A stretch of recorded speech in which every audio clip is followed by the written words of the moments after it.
अचानक आसमान में छाए हुए बादल गायब हो गए और आसमान में धूप खिल गई।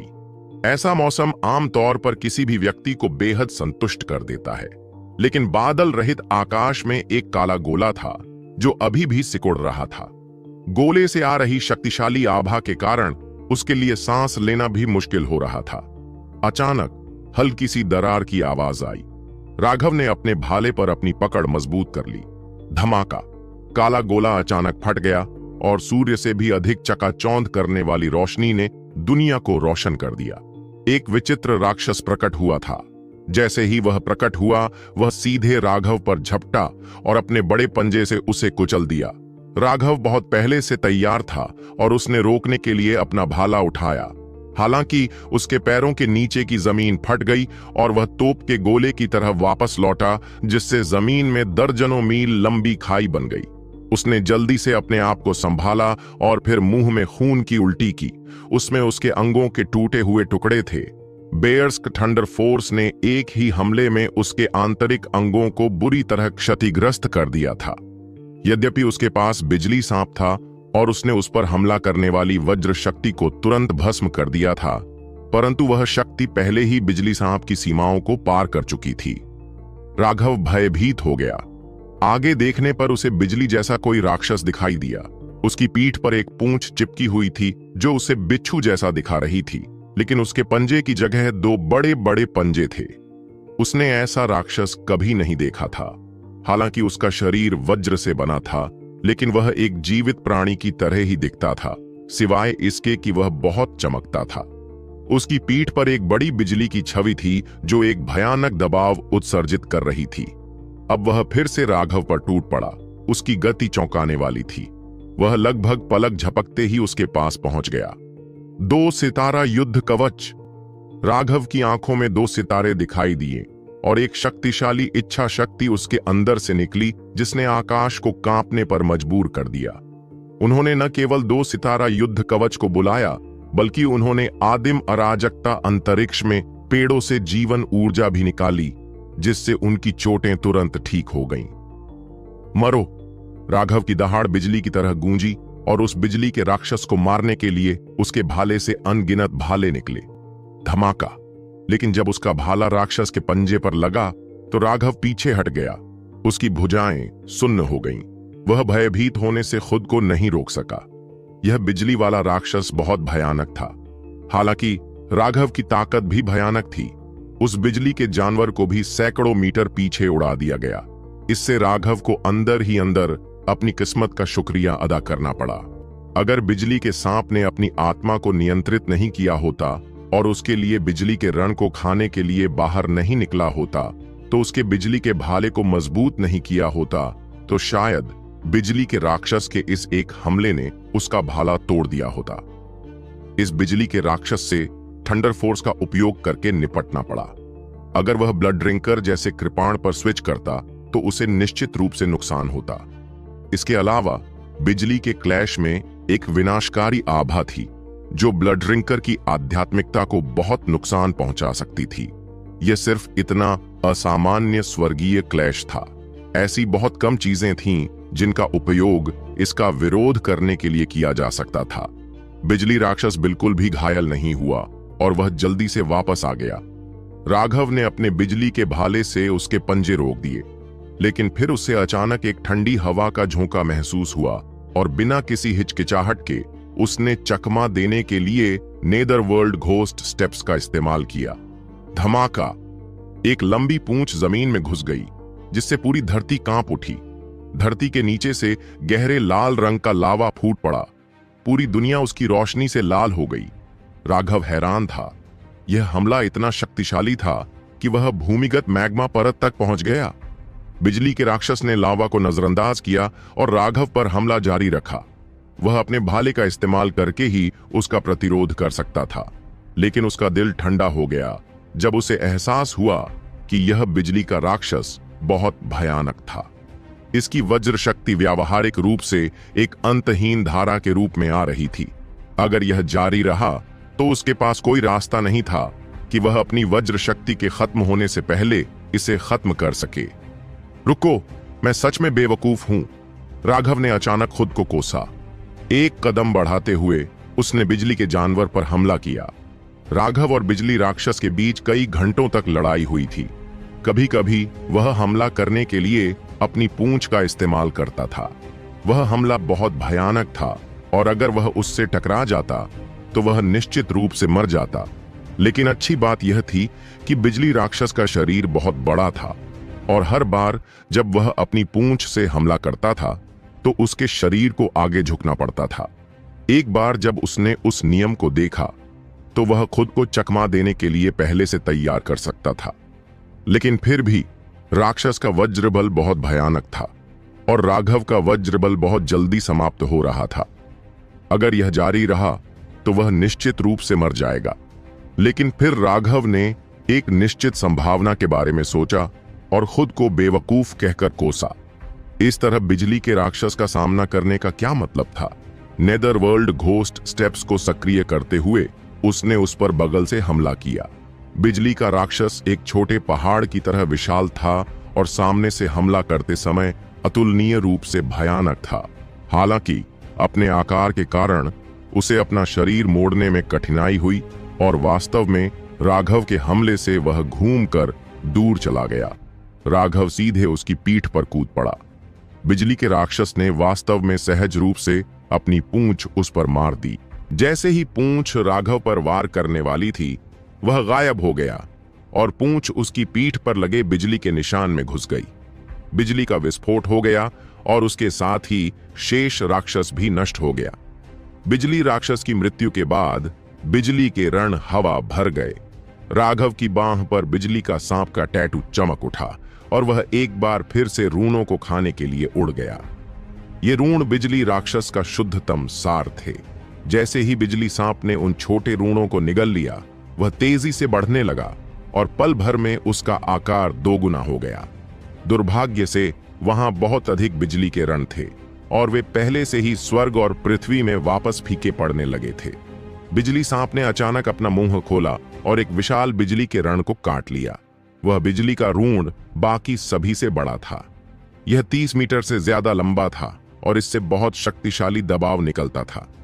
यह बस खत्म होने ही वाला था कि बिजली के सर्प ने इसे काट लिया और इसने जाने से मना कर दिया। राघव चौंकने से खुद को नहीं रोक सका। क्या यह वही रूण नहीं था जो बिजली वाले राक्षस की पीठ पर था? क्या यह अभी अभी फटा नहीं था? यह फिर से कैसे प्रकट हुआ? मैं मदद करूंगा। राघव जानता था कि बिजली का सांप इस शक्तिशाली रूण को निगलना चाहता था, लेकिन उसके पास खुद की वह क्षमता नहीं थी। इसलिए राघव ने अपनी आध्यात्मिक ऊर्जा को बिजली के सांप में डाल दिया। बिजली सांप तेजी से सिकुड़ गया और फिर उसके हाथ पर बने टैटू पर वापस आ गया। उसके वापस आने के बाद राघव की अभिव्यक्ति अचानक बदल गई और उसने एक कौर खून की उल्टी की। उस कौर खून के बाद उसने एक और कौर खून की उल्टी की। उसके शरीर के चारों ओर एक उन्मत्त ऊर्जा प्रवाहित हो रही थी, जिसके कारण उसका शरीर लगभग फटने वाला था। यह स्वाभाविक रूप से बिजली के रूण द्वारा किया गया था। वह अपने शरीर से बचकर स्वर्ग और पृथ्वी में वापस विलीन होना चाहता था, लेकिन बिजली के सांप ने उसे अपने शरीर के भीतर बंद कर लिया था। नतीजतन राघव का शरीर एक पिंजरा बन गया था जिस पर वह बार बार वार कर रहा था। चुप हो जाओ! राघव ने गुस्से से दहाड़ लगाई और उसके 2 सितारों ने आध्यात्मिक ऊर्जा को उसके अंदर डाल दिया, जिससे वज्रपात दब गया। हालांकि राघव यह देखकर हैरान रह गया कि बिजली का रूण बहुत मजबूत था और ऐसा लग रहा था कि वह इसे अपने अंदर दबाए रखने में असमर्थ था। हालांकि बिजली का सांप उसे दबाने की पूरी कोशिश कर रहा था, फिर भी वह नियंत्रण से बाहर हो रहा था। यह लड़ाई उसके शरीर के अंदर कहर बरपा रही थी और उसका शरीर किसी भी क्षण फट सकता था। अरे, यह इतना पागल कैसे हो गया? राघव खुद को कोसने से नहीं रोक सका। वह इस तरह से आगे नहीं बढ़ सकता था। वह बस हार मानने ही वाला था और इस शापित वज्र शक्ति को भागने देने ही वाला था कि अचानक आदिम अराजकता का स्थान हिल गया। एक भयानक दबाव आया और बिजली का रूण तुरंत स्थिर हो गया, मानो वह मूर्ख बन गया हो। ऐसा लगा जैसे उसने अपनी इच्छा शक्ति खो दी हो। यह देखकर राघव बहुत खुश हुआ और उसने बिजली के सांप के साथ काम करने के लिए अपनी आध्यात्मिक ऊर्जा डाल दी। उन्होंने उसके बाएं हाथ पर टैटू के भीतर बिजली के रून को सील करने की कोशिश की। रून ने वास्तव में कोई प्रतिरोध नहीं किया और बिजली सर्प को उसे निगलने दिया। यह बस भोजन में बदल गया था। 2 घंटे बाद इसे बिजली के सांप ने पूरी तरह से निगल लिया। ऐसा करने के बाद बिजली के सांप का टैटू धुंधला हो गया क्योंकि वह नींद में डूब गया। राघव ने इस बारे में सोचा और जल्दी से समझ गया कि बिजली के सांप ने बहुत ज्यादा बिजली खा ली है और उसे पचाने में कुछ समय लगेगा। वह अस्थायी रूप से इसका इस्तेमाल नहीं कर पाएगा। हालांकि वह बिजली के सांप के प्रति प्रत्याशा से भरा था। इस वज्र शक्ति को पूरी तरह से अवशोषित करने के बाद यह किस तरह का अस्तित्व बन जाएगा, चाहे वह बिजली का सांप हो या पृथ्वी की ज्वाला। उन दोनों को धीरे धीरे ऊपर उठाने की जरूरत थी। उसने उन पर एक भरोसा महसूस किया जो उसके अंतरतम अस्तित्व से आया था। हालांकि थंडर फोर्स और अर्थ फ्लेम इस दुनिया में सबसे अधिक उन्मत्त चीजों के रूप में प्रसिद्ध थे और इसलिए उन्हें नियंत्रित करना सबसे कठिन था, राघव ने अपने अंतर्ज्ञान पर भरोसा किया। उसे भरोसा था कि चाहे वह बिजली का सांप हो या पृथ्वी की ज्वाला, चाहे वे किसी भी स्तर पर विकसित हों, वे कभी भी उसे धोखा नहीं देंगे। फिर अपना ध्यान आदिम अराजकता मनके की ओर मोड़ते हुए वह फिर से विचारों में खो गया। आखिर इस आदिम अराजकता मनके की उत्पत्ति क्या थी? चाहे वह पृथ्वी की ज्वाला हो या बिजली का रून, वे सभी इसके द्वारा दबा दिए गए थे। इसके अलावा यह बहुत आसान लग रहा था। एकमात्र अफसोस की बात यह थी कि इस तथ्य के अलावा कि यह पौधों को तेजी से बढ़ा सकता था, उसे नहीं पता था कि इसकी क्षमताओं का उपयोग कैसे किया जाए। चाहे वह पृथ्वी की लौ या बिजली के रून को दबाना हो, यह सब आदिम अराजकता मनका द्वारा अपने आप किया गया था। आदिम अराजकता मनका निश्चित रूप से कई रहस्य छुपा रहा था। हालांकि उसे नहीं पता था कि वे क्या थे। उसे समय के साथ धीरे धीरे उनकी जांच करनी होगी। जैसे ही वह बैठने वाला था, राघव को अचानक अपने शरीर के हर हिस्से में तेज दर्द महसूस हुआ। अपने अंदर झांकते हुए वह बड़बड़ाने से खुद को नहीं रोक सका। बिजली के रून ने उसके शरीर को लगभग पूरी तरह से नष्ट कर दिया था। ये चोटें बहुत गंभीर थीं। अभी हाल ही में बिजली के रून के खिलाफ लड़ाई के दौरान वह लगातार चोटों से जूझ रहा था। इस प्रकार उसने बहुत पहले ही पेड़ों की सारी जीवन ऊर्जा का उपयोग कर लिया था। कोई और विकल्प न होने पर उसने एक उपचारात्मक पिल खा ली। हालांकि उपचारात्मक गोलियों का उस पर बहुत कम असर हुआ, लेकिन कुछ न होने से तो यह बेहतर ही था। उसने लिटिल स्नो को बुलाया और उसे यहां से ले जाने को कहा। इस समय लिटिल स्नो ही उसका एकमात्र सहारा थी। लिटिल स्नो उसे इस घास के मैदान से भागता हुआ ले आया। राघव को अब यह नहीं पता था कि वह किस दिशा में जा रहा है या वह कहां है। उसने लिटिल स्नो को अपनी मर्जी से भागने दिया। किसी भी मामले में उसका लक्ष्य क्लेश के क्षेत्र को जितनी जल्दी हो सके छोड़ना था। वह नहीं चाहता था कि किसी को पता चले कि वह क्लेश से गुजरा था, क्योंकि इससे अंतहीन परेशानी आ सकती थी। लिटिल स्नो को आधे दिन तक यात्रा करने के बाद एक छोटी सी झील दिखाई दी। पानी अविश्वसनीय रूप से साफ था और पक्षियों के गायन की आवाज ने दृश्य को बेहद मनभावन बना दिया था। इसके अलावा राघव और लिटिल स्नो के आने के बाद उन पक्षियों को कोई डर नहीं लगा। वे उड़कर दूर नहीं गए और बस दूर से देखते रहे। ऐसा लगता है कि यह बिना किसी खूंखार जानवर के एक शांतिपूर्ण भूमि है, अन्यथा ये पक्षी इतने साहसी नहीं होते। राघव ने लिटिल स्नो को यहाँ विश्राम कराया था, जबकि उनका ध्यान जीवन ऊर्जा को पुनः प्राप्त करने के लिए आदिम अराजकता स्थान पर घूमने पर था। स्वर्गीय क्लेश से होने वाली चोटें अन्य चोटों से भिन्न थीं।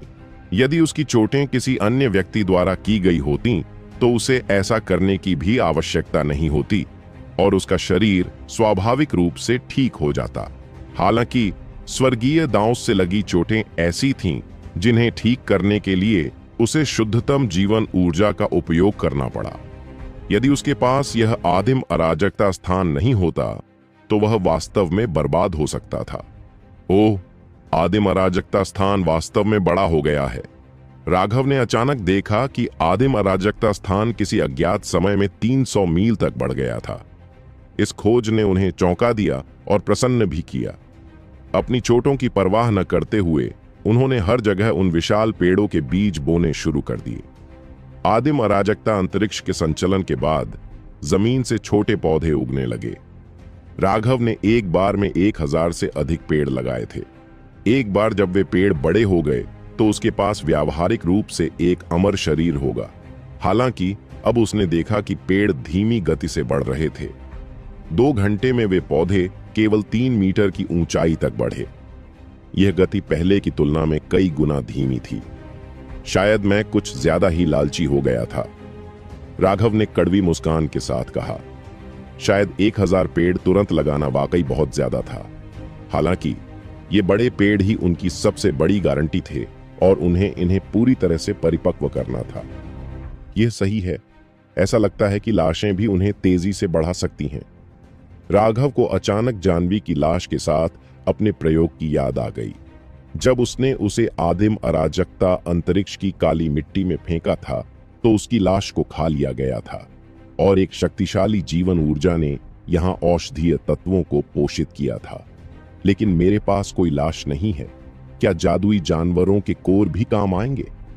राघव ने एक स्थानिक वलय से एक क्रिस्टल कोर निकाला।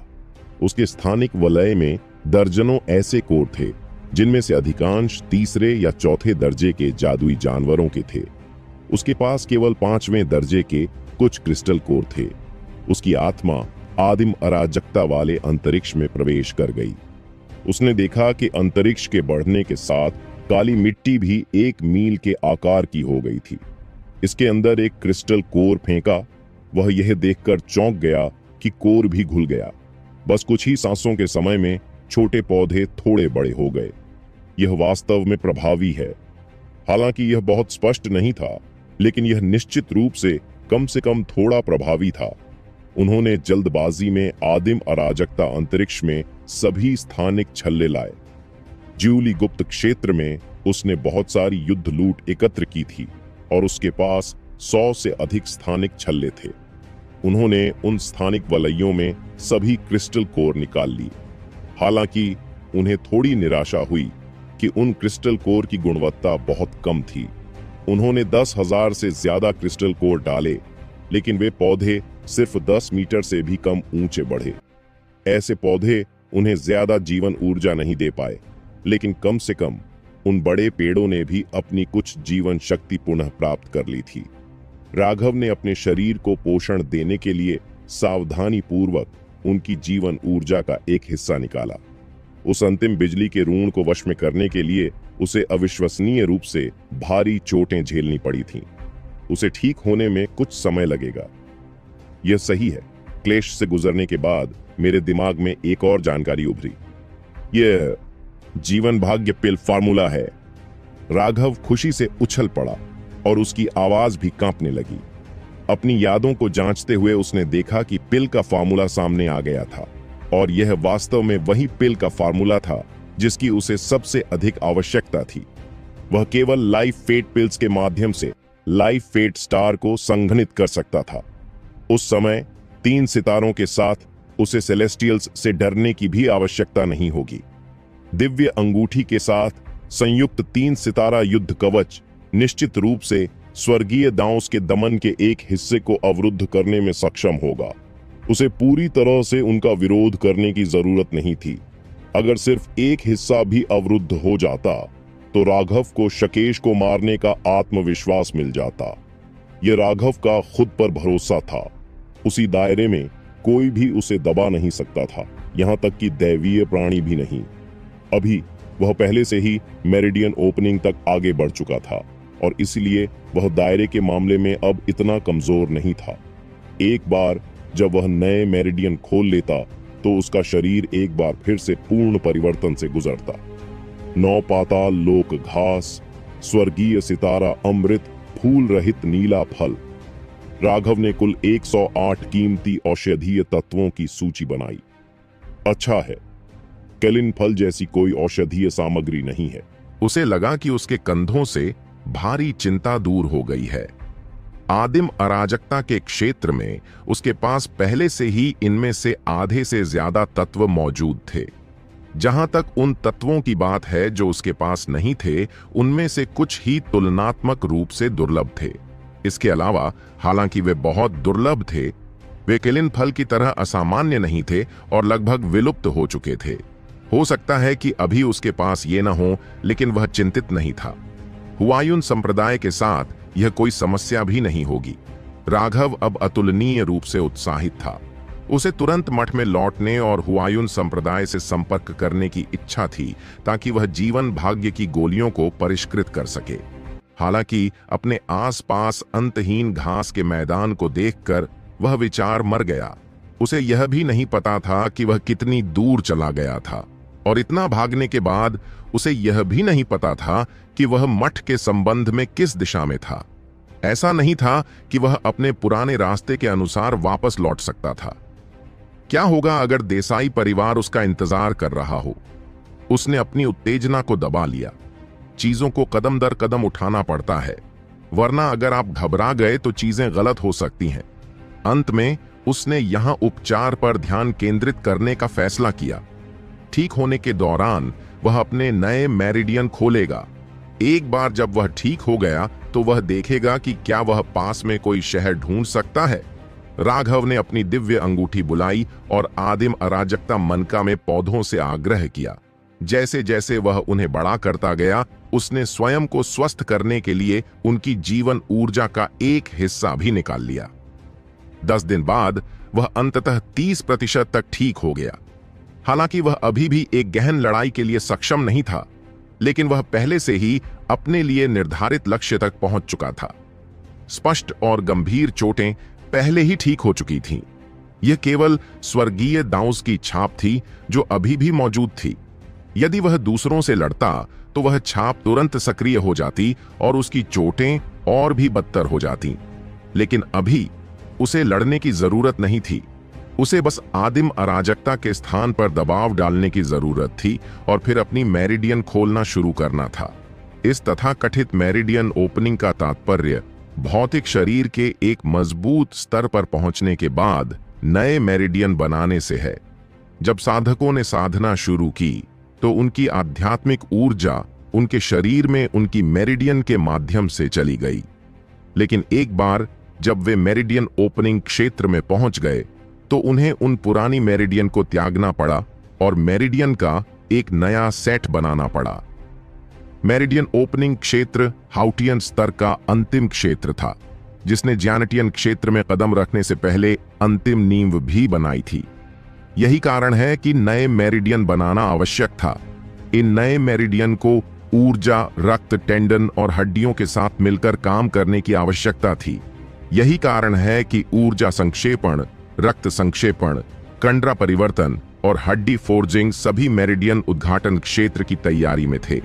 हड्डियों को आधार, स्नायु को माध्यम, रक्त को मार्गदर्शक तथा ची को सहारे के रूप में प्रयोग करते हुए साधक आध्यात्मिक ची के लिए नए मार्ग निर्मित करेंगे। इन चैनलों का उपयोग ज्यानटियन ऊर्जा को संग्रहित करने के लिए किया जाता था और इसलिए उन्हें पहले से कहीं अधिक मजबूत और व्यापक होने की आवश्यकता थी। अन्यथा एक बार जब आप ज्यानटियन क्षेत्र में पहुंच जाते हैं, जब आप हमला करने के लिए अपने ज्यानटियन आध्यात्मिक ऊर्जा का उपयोग करते हैं, तो आपके हमले से पहले ही आपके मेरिडियन फट जाते हैं। अभी राघव को अपनी आध्यात्मिक ऊर्जा को अपनी शिरोबिंदुओं में केंद्रित करना था और अपनी हड्डियों के माध्यम से चैनल बनाना था जो उसकी सभी हड्डियों को जोड़ते थे। एक साधारण मेरिडियन ओपनिंग विशेषज्ञ के लिए यह करना असंभव था। वे केवल हड्डियों के बाहर अपने नए चैनल बना सकते थे। हड्डियों के भीतर चैनल बनाना उन लोगों के लिए आरक्षित अधिकार था जो पूर्ण टेम्परिंग से गुजर चुके थे।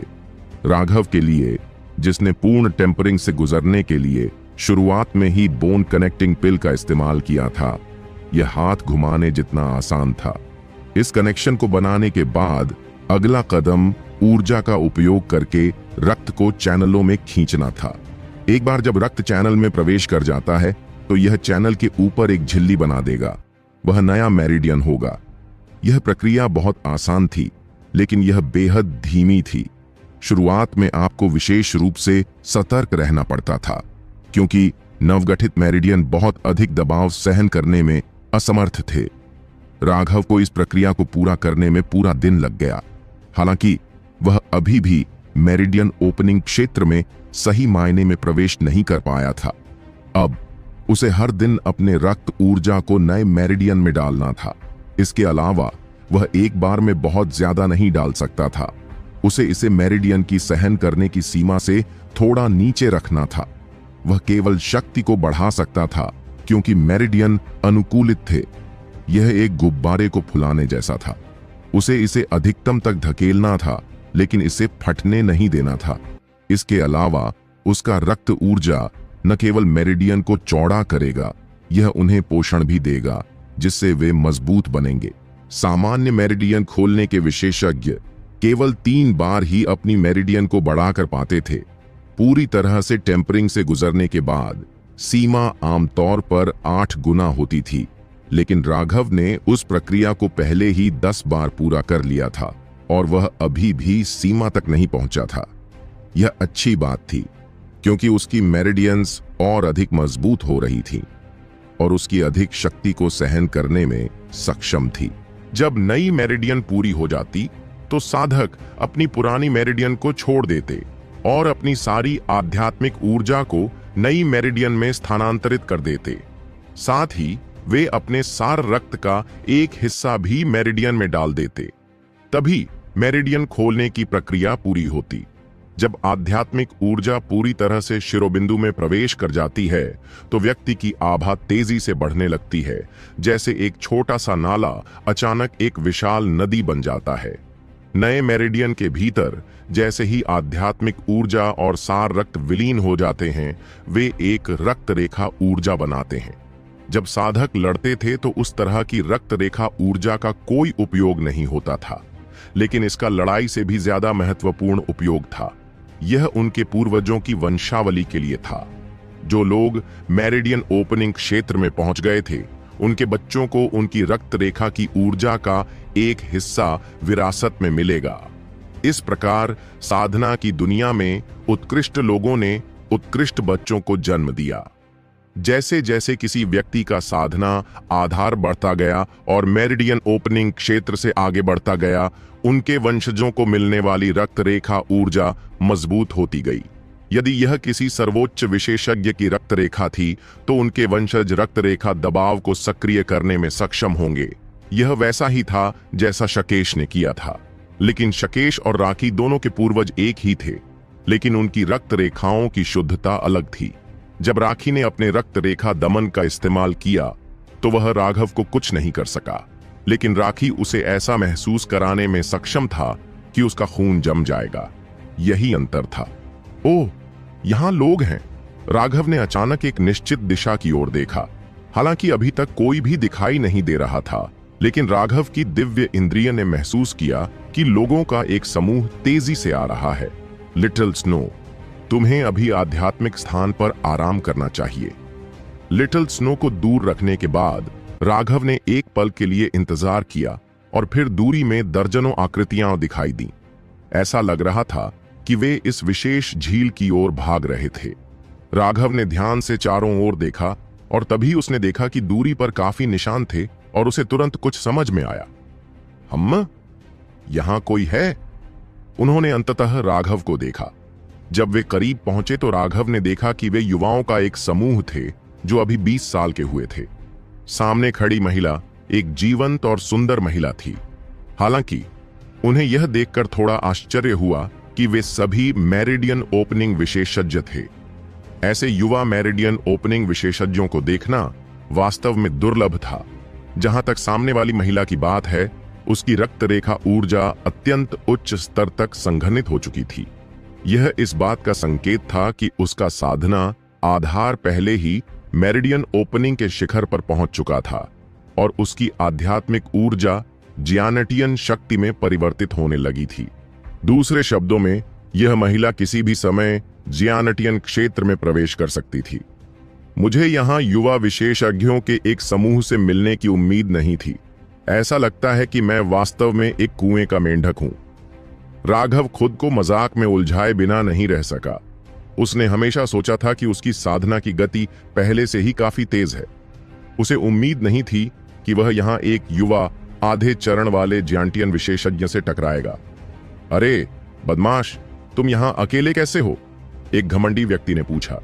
संभवतः राघव को अकेले और इतनी कमजोर आभा के साथ देखकर उसने उसे नीची नजर से देखा। ठीक कहा, ठीक कहा। ऐसा लगता है कि मैं सचमुच अकेली हूं। राघव हंसा। वह व्यक्ति पहले तो चौंका, लेकिन फिर राघव की दुष्ट मुस्कान देखकर उसे तुरंत समझ आ गया कि वह उन्हें मानव न होने का श्राप दे रहा था। बच्चा, लगता है तुझे पिटाई की जरूरत है। वह व्यक्ति क्रोधित हो गया और आगे बढ़ने ही वाला था। जनार्दन, अशिष्ट मत बनो, उन्हें आगे ले जा रही महिला चिल्लाई। उस महिला ने कुछ कदम आगे बढ़कर राघव की सावधानी पूर्वक जांच की। उसने देखा कि वह गंदगी से लथपथ था और साथ ही खून से भी लथपथ था। कुल मिलाकर वह बेहद दयनीय लग रहा था, और फिर भी उसकी आंखें अभी भी पूरी तरह से शांत थीं, लगभग अथाह। राघव ने उसे बहुत अजीब सा एहसास कराया, लेकिन विशेष रूप से क्या अजीब था वह यह कहने में असमर्थ थी। क्या तुम्हें कोई परेशानी हुई? उसने पूछा। हाँ, मैं शिकार करने के लिए निकला था, लेकिन कमीनों के एक समूह ने मुझ पर हमला कर दिया। नतीजतन मुझे अपने साथियों से अलग होकर भागना पड़ा और खो जाना पड़ा। यह वास्तव में बहुत दुर्भाग्यपूर्ण था। राघव ने आह भरी। बकवास करना निश्चित रूप से उसकी विशेषताओं में से एक था, लेकिन उसे यह भी लगा कि यह महिला उसे इस जगह से बाहर किसी शहर में ले जा सकेगी। वरिष्ठ प्रशिक्षु बहन, इस बदमाश की बकवास मत सुनो, वह झूठ बोल रहा है। जनार्दन जल्दी से चिल्लाया। यह बदमाश निश्चित रूप से एक अच्छा इंसान नहीं है। वरिष्ठ प्रशिक्षु बहन, मूर्ख मत बनो। यह देखकर कि यह महिला राघव में अत्यधिक रुचि रखती थी, जनार्दन चिल्लाया। ओह, तुम्हें चेहरे पढ़ना आता है? राघव ने जनार्दन को अजीब नजरों से देखा। महिला अपनी हंसी रोक नहीं सकी। यहां तक कि उनके समूह की अन्य दो युवतियां भी अपना मुंह ढककर चुपके से हंसने लगीं। तुम स्पष्ट रूप से एक अच्छे व्यक्ति नहीं हो। अपने जिगोलो लुक के साथ तुम किसे धोखा दे सकते हो? जनार्दन ने गुस्से में कहा। सच तो यह है कि लगातार लड़ाई के बाद राघव खून और धूल से लथपथ हो गया था। उसका चेहरा पूरी तरह से ढका हुआ था। केवल उसकी दो चमकदार आंखें ही दिखाई दे रही थीं। और फिर भी, भले ही केवल उसकी आंखें ही दिखाई दे रही थीं, फिर भी उसने एक सुंदर एहसास दिया जिसने जनार्दन की चौकसी बढ़ा दी। इस समूह में अधिकांश पुरुष थे, और वे सभी अपनी अगुवाई करने वाली महिला के साथ प्रेमी बनने का सपना देखते थे। उन सभी में से उसकी साधना का आधार सबसे ऊंचा था, और वह फूल की तरह सुंदर भी थी। वे किसी अजनबी को कैसे अपने अंदर आने दे सकते थे? राघव ने आसानी से यह समझ लिया, खासकर जब उसने देखा कि दूसरे लोग भी उसे उग्र निगाहों से देख रहे थे। वह मन ही मन हंसने से खुद को नहीं रोक सका। तुम किस बात पर मुस्कुरा रहे हो?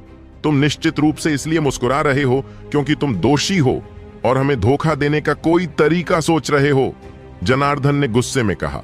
अब राघव सचमुच अपनी हंसी रोक नहीं पाया। उसने जनार्दन को अंगूठा दिखाया। अद्भुत, सचमुच अद्भुत। तुम्हारे पास वाकई सब कुछ देखने की क्षमता है। तुम मेरे हर विचार को समझने में कामयाब हो गए हो। सर वाकई एक अद्भुत व्यक्ति होंगे। हे बिल्कुल। बदमाश, मुझसे टकराना तुम्हारा दुर्भाग्य है। मेरे सामने कोई झूठ नहीं बोल सकता जनार्दन। राघव की प्रशंसा सुनकर ही जनार्दन असहनीय हो गया। ऐसा लग रहा था कि उसने राघव का व्यंग्य नहीं सुना। बाकी लोगों ने जनार्दन को अजीब नजरों से देखा। ऐसा लग रहा था कि वे कुछ कहना चाहते हैं, लेकिन अंत में उन्होंने चुप रहने का फैसला किया और आसमान की ओर ऐसे देखने लगे जैसे उनका उससे कोई संबंध ही ना हो। जनार्दन, खुद को शर्मिंदा करना बंद करो। क्या मैं पूछ सकती हूं कि क्या तुम्हें किसी मदद की जरूरत है? महिला ने राघव से पूछा। शुरुआत में वह भी राघव से सावधान थी, लेकिन उसके कुछ ही शब्दों के बाद उसे लगा कि वह दूसरों से अलग है। उसकी आभा स्पष्ट रूप से बहुत कमजोर थी और उसे अब भी बहुत घायल होना चाहिए था। हालांकि उसके शब्द बहुत स्वाभाविक रूप से और बिना किसी डर के बोले गए थे, इसके अलावा उसकी आंखें भयावह रूप से शांत थीं। वे राघव को मारने में पूरी तरह सक्षम थे, लेकिन उसे जरा भी डर या बेचैनी महसूस नहीं हुई। वह वास्तव में अभी भी मजाक कर रहा था और हंस रहा था। बस इस तरह के व्यवहार से पता चलता था कि वह कोई साधारण व्यक्ति नहीं था। यह निर्धारित करने के बाद कि वह साधारण नहीं था, वह उसके बारे में बहुत उत्सुक हो गई। वह उसकी मदद करना चाहती थी, जो अच्छे कर्मों के रूप में गिना जाएगा। मुझे सचमुच मदद की जरूरत है। मैं रास्ता भटक गया हूं और जानना चाहता हूं कि सबसे नजदीकी शहर कितनी दूर है और वह किस दिशा में होना चाहिए। अगर तुम मुझे बता सको तो मैं तुम्हें दिल से धन्यवाद दूंगा। राघव ने अपनी मुट्ठियां भींच लीं। छी, लगता है तुमने गलत समझा है। तुम हमारे मुकसुए भाड़े के सैनिक दल की प्रतिष्ठा के बारे में भी नहीं जानते। क्या हम उन लोगों की तरह दिखते हैं जो सिर्फ अपने फायदे के लिए दूसरों की मदद करते हैं? तुम्हें लगता है कि हमें तुम्हारे पैसे की परवाह है? जनार्दन ने दहाड़ते हुए कहा। उसी समय राघव ने देखा कि बाकी लोगों के चेहरे पर भी उदासी छा गई थी। ऐसा लग रहा था कि उसके आखिरी वाक्य ने उनके आत्मसम्मान को ठेस पहुंचाई थी। मुझे लगता है कि आपने गलत समझा है। हालांकि हम एक भाड़े की टुकड़ी हैं, फिर भी हमारा अपना गौरव है। आपकी बातें थोड़ी मुश्किल हैं, महिला ने ठंडे स्वर में कहा। माफ करना, यह मेरी गलती थी। मुझे लगता है कि मेरे पास इस अद्भुत व्यक्ति की दृष्टि नहीं है और मैं चेहरे नहीं पढ़ सकता। कृपया मुझे दोष न दें, राघव ने हंसते हुए कहा। राघव ने वास्तव में कल्पना नहीं की थी कि षड्यंत्रकारी साधना की दुनिया में वास्तव में ईमानदार लोगों का ऐसा समूह था। अब जाकर उनके चेहरे पर निखार आया। महिला हल्की सी मुस्कुराई। मुझे अपना परिचय देने दीजिए, मैं सलोनी हूं। इतना कहने के बाद उसने अपना हाथ आगे बढ़ाया, जिससे राघव थोड़ा चौंक गया। हाथ मिलाने का शिष्टाचार आमतौर पर पुरुषों के लिए आरक्षित था, लेकिन चूंकि पहल उसी ने की थी, इसलिए उसे मना करना ठीक नहीं लगा। उसने उदारता पूर्वक उसका हाथ मिलाया। राघव का शिष्टाचार बहुत बढ़िया था। उसने केवल हल्के से उसका हाथ पकड़ा और हाथ मिलाने के लिए उसने केवल अपनी उंगलियों का इस्तेमाल किया, क्योंकि कुलीन महिलाओं के लिए यही उचित शिष्टाचार था। बेशक यह दिखाने के लिए नहीं था कि वह कितना महान है, बल्कि इसलिए कि उसका पूरा हाथ पकड़ने से उसे ऐसा महसूस होगा कि वह उसका फायदा उठा रहा है। मैं राघव हूं। पहले तो झिझकते हुए राघव ने उसे अपना असली नाम बताने का फैसला किया। राघव, यह कुछ जाना पहचाना लग रहा है। मुझे लगता है मैंने इसे कहीं सुना है। सलोनी ने भौहें सिकोड़ी। शायद ऐसा इसलिए है कि मेरा नाम बहुत साधारण है और कई लोगों का नाम भी यही है, राघव ने हंसते हुए कहा। यह सच है, अधिकांश साधक ऊंचे नाम रखना पसंद करते हैं और ऐसा नाम रखना चाहते हैं जिससे उनके विरोधी भयभीत हो सकें। सलोनी भी हंस पड़ी। कुछ ही शब्दों में राघव को पता चल गया कि इस सलोनी में वाकई एक नेता की शैली थी। उसके शब्द बिल्कुल भी बनावटी नहीं थे, जिससे कोई भी व्यक्ति उसके आसपास सहज महसूस कर सकता था। यह कोई आश्चर्य की बात नहीं थी कि वह इस समूह की नेता बन गई थी। अभी अभी उसने सुना था कि वे खुद को मुकसुए मर्सनरी यूनिट कहते हैं। ऐसा लगता था कि इसका नाम उसके नाम पर रखा गया था। राघव ने कहा, शायद ऐसा इसलिए था क्योंकि मेरी मां चाहती थी कि मैं बड़ा होकर एक साधारण व्यक्ति बनूं। लेकिन उसकी आंखों में उदासी की एक झलक दिखाई दी। उसने जेड पेंडेंट पर लिखी उन पंक्तियों के बारे में सोचा। ड्रैगन स्वर्ग में दहाड़ता है, धूल की नश्वर दुनिया पर अहंकार से देखता है। शांति और खुशी से जियो, कभी अलग मत होना। पहली पंक्ति दबंग और घमंडी थी, जबकि आखिरी पंक्ति गर्मजोशी और लाड प्यार से भरी थी। ये वही उम्मीदें थीं जो उसके पिता और मां ने उससे रखी थीं। लेकिन उसके जन्म के कुछ समय बाद ही उसकी आत्मा की जड़, आत्मा का खून और आत्मा की हड्डी छीन ली गई थी। उसे नहीं पता था कि उसके माता पिता उसे खोकर कितने दुखी हुए होंगे। ये सोचते हुए उसे ऐसा लगा जैसे उसके दिल में ब्लेड चुभ रहे हों। इतने साल बीत गए थे, उसे कोई अंदाजा नहीं था कि उसके जैविक माता पिता अभी भी जीवित हैं या नहीं। हे राघव, यह नाम वाकई बहुत साधारण है। मेरा नाम तो देखो जनार्दन, मार्शल दाव का ही एक रूप। यह वाकई बहुत प्रभावशाली है। जनार्दन की आवाज ने राघव की एकाग्रता को तोड़ा। उसने देखा कि वह गर्व से अपनी छाती फुला रहा था, जैसे उसने उसे हरा दिया हो। मुझे लगता है कि आपके नाम में अभी भी कुछ कमी है। अगर आप वू को बदलकर लैंग कर दें तो यह निश्चित रूप से ज्यादा प्रभावशाली होगा, उनकी यूनिट के एक अन्य सदस्य ने कहा। श्रीनिवास, यह कैसा दबंगपन है? जनार्दन ने कुछ बार यह कहा। फिर उसे अचानक एहसास हुआ कि इसका क्या मतलब है, और वह उस व्यक्ति पर टूट पड़ा। श्रीनिवास वास्तव में एक दबंग नाम है। हाँ हाँ, उस व्यक्ति ने जल्दबाजी में चकमा दिया। जनार्दन का सामना नहीं किया। बस करो, तुम्हारी मर्यादा कहां चली गई? क्या तुम्हें दूसरों द्वारा हंसाए जाने का डर नहीं है? सलोनी चिल्लाई। उसका चेहरा उदास हो गया। जनार्दन और उस व्यक्ति ने तुरंत ही खिलवाड़ करना बंद कर दिया और एक शब्द भी नहीं कहा। उन सभी को सलोनी के लिए बहुत सम्मान महसूस हुआ। माफ करना, मैंने भाई राघव को हमारा मजाक उड़ाने पर मजबूर कर दिया। सलोनी ने माफी मांगी। राघव ने अपना सिर हिलाया। आप किस बारे में बात कर रहे हैं? आप सभी उदार और स्वतंत्र लोग हैं। वे इतने बेबाक तरीके से काम कर सकते हैं, इसका मतलब है कि वे असली मर्द हैं। जनार्दन को राघव के मुंह से अपने बारे में यह सुनकर आश्चर्य हुआ। उसे लगा कि राघव का जिगोलो चेहरा अब देखने में उतना अप्रिय नहीं रहा। सब लोग बस वहां खड़े मत रहो, जल्दी करो और टेंट लगाओ। हमारे लिए ऐसा आराम का दिन मिलना दुर्लभ है। हम सभी को अच्छी तरह से आराम करना चाहिए, सलोनी ने कहा। इसके बाद ही सभी लोग अपने अपने स्थान से टेंट और बिस्तर निकालकर काम पर लग गए। भाई राघव, यह क्षेत्र जंगली भूमि है। हजारों मील तक कोई सभ्यता नहीं है। इसके अलावा भले ही मैं आपको निकटतम शहर की दिशा बता दूं, वहां ऊंचे पहाड़ और लंबी नदियां हैं जो आपका रास्ता रोक देंगी और आपके लिए खो जाना बहुत आसान होगा। अभी आपके लिए हमारे साथ रहना बेहतर होगा।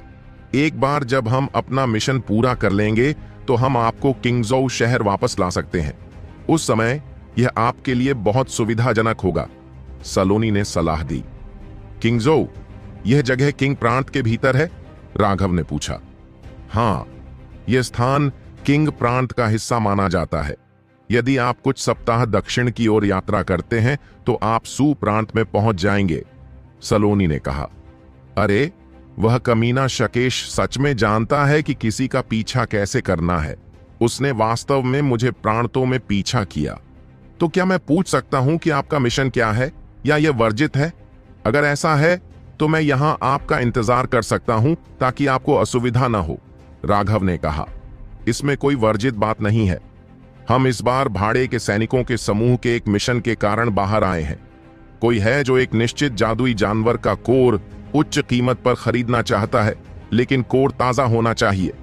हम एक ज्यानटियन जादुई जानवर का शिकार करने के लिए बाहर आए थे। ज्यानटियन? राघव चौंका। हाँ, ज्यानटियन। हालांकि यह केवल शुरुआती ज्यानटियन क्षेत्र में है। यह वास्तव में काफी भाग्यशाली है। 1 साल पहले हम यहां से गुजर रहे थे जब हमने इसे देखा। उस समय हम इतने मजबूत नहीं थे और इसलिए हमने इस पर हमला नहीं किया। लेकिन अब कोई उस तरह के जादुई जानवर का कोर चाहता है और हमारी अपनी ताकत बहुत आगे बढ़ गई है।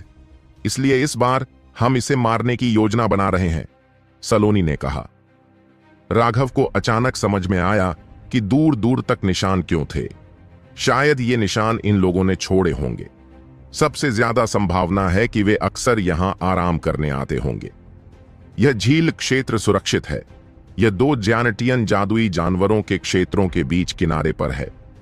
अन्य जादुई जानवर उनसे दबाव महसूस करते हैं और यहां आने की हिम्मत नहीं करते।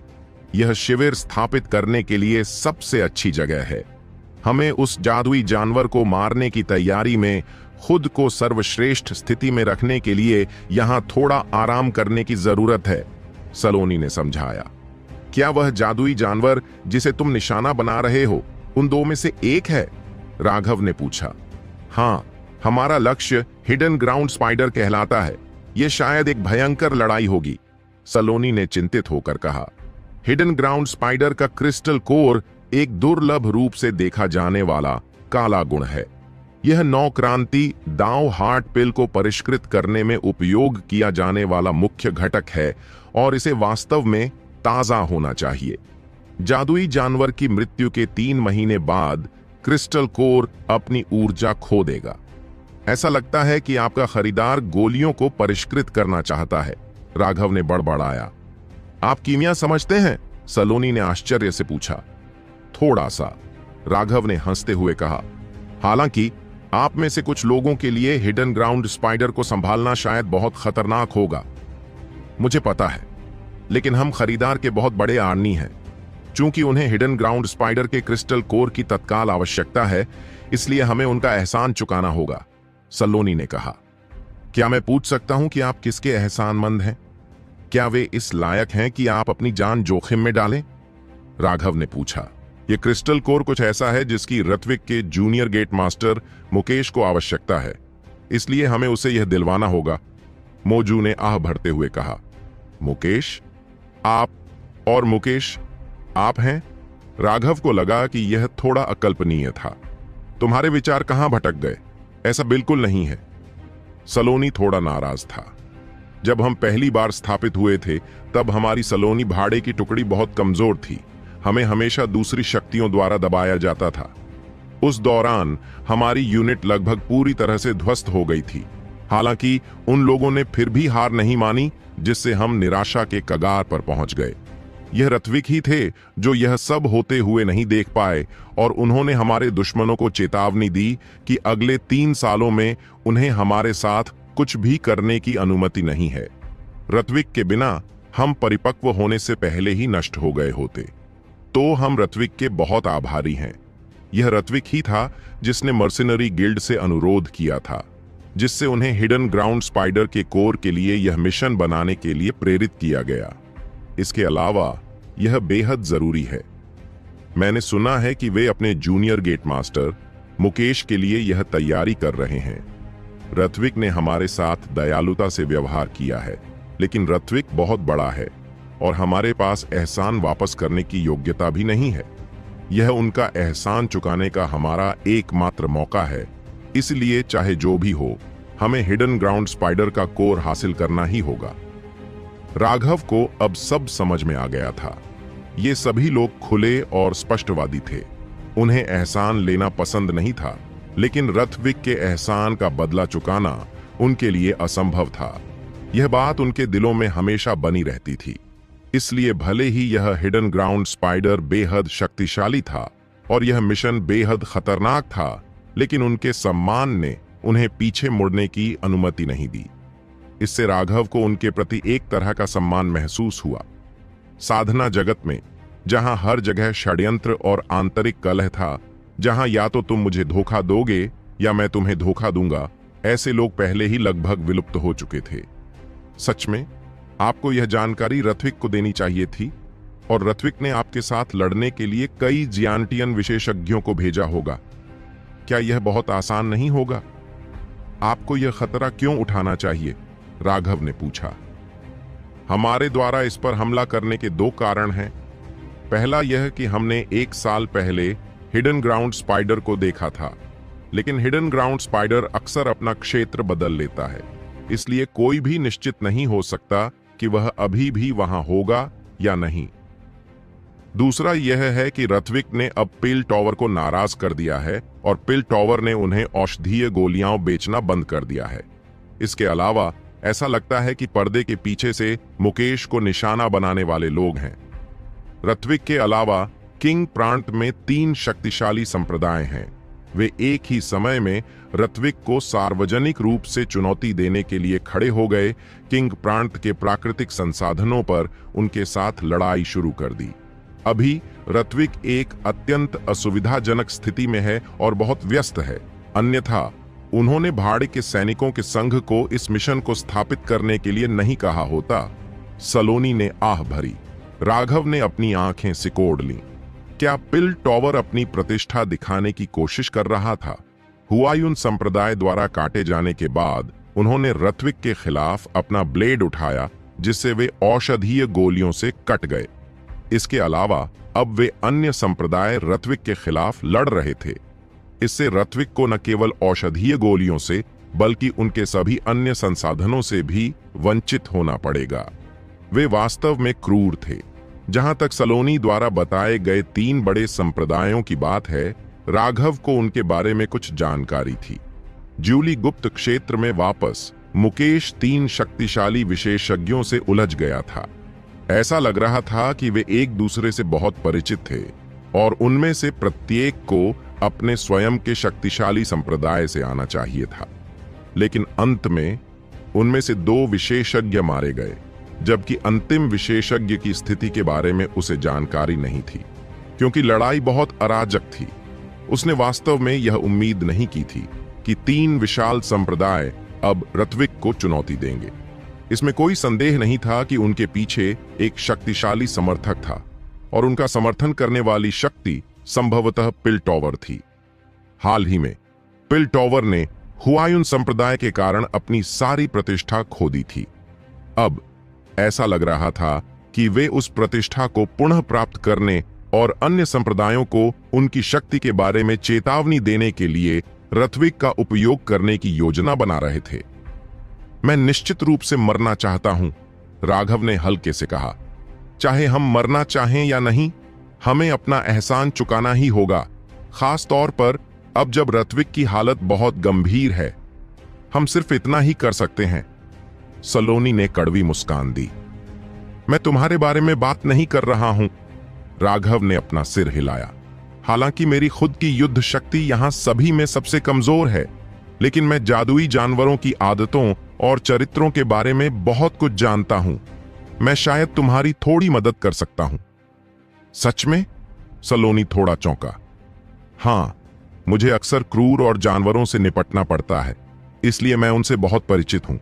इस बार मुझे क्रूर लोगों के एक समूह द्वारा बुरी तरह से पीछा किया गया था, इसलिए चिंता न करें, यह मेरी विशेषता है, राघव ने हंसते हुए कहा। वरिष्ठ प्रशिक्षु बहन, हमने टेंट और भोजन की व्यवस्था कर दी है। उनमें से एक महिला दौड़कर आई।